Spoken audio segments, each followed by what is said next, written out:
Odegaard, Declan Rice, and Thomas Partey. One of the top midfields in the Champions League. The best defense in the world. But no striker? We're going to be talking about the Arsenal 24-25 season and what went wrong after a seemingly perfect season with everything going their way at the start. When we look at the Arsenal 24-25 season, we look at many games. Arsenal can go from spanking a team 7-1 and sending them back to their country to failing to score against Manchester United with the red card in 70 minutes. This summer, knew full well you needed to strengthen this attack. You're going into football games playing Mikel Merino up top. He's a midfielder, he's not even good at that. The guy's been awful this season, bro. Has not improved off it in any way in his actual position, and we're trying to play him up top. 6 years into the project and $657 million spent. This team's front three is less scary than Sheffield United. And what do we have to show for it? An FA Cup? And these are the type of chances that the out-and-out striker is missing? But Arsenal started off their season pretty greatly, with a 2-goal win to Wolves in a close end-to-end game where both teams had their chances. It was a difficult game where both teams took their time to get their goals and defended well against each other.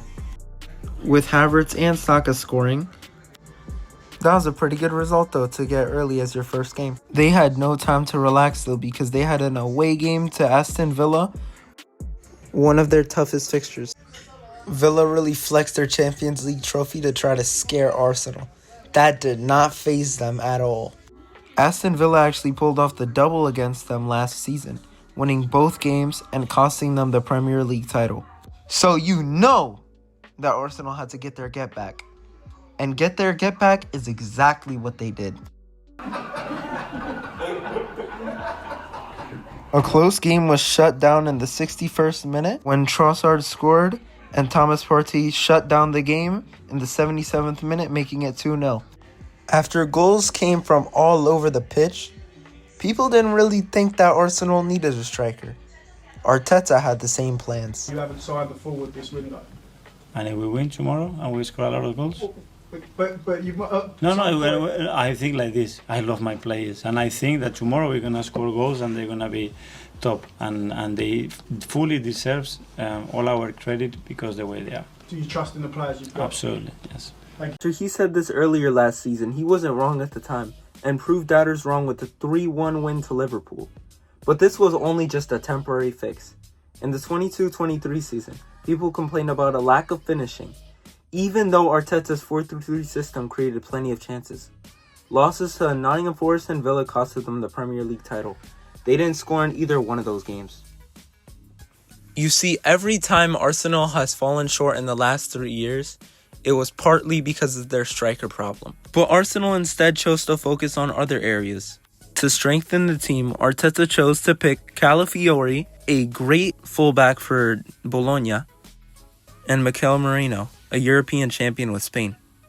They did go on to do great things, however, with Calafiori scoring an absolute banger to secure Arsenal a 2-2 draw at the Etihad. Arsenal played a deadly low block, as this was the 5th game of the season, and Leandro Trossard picked up a red card for a foul. But I guess he deserves it for ruining Man City's season. But then John Stones just pulls out a moment of absolute magic. And City is the hallmark of champions. Arsenal then picked up a late win versus Leicester City and got a 3-1 win against Southampton. Their only slip-up so far was Brighton at this time of the season. But boy, were we wrong.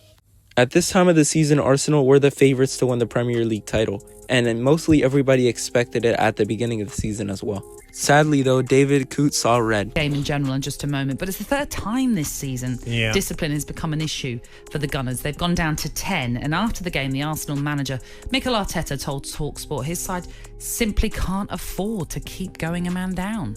And gave William Saliba a red card on a clear foul from half the pitch.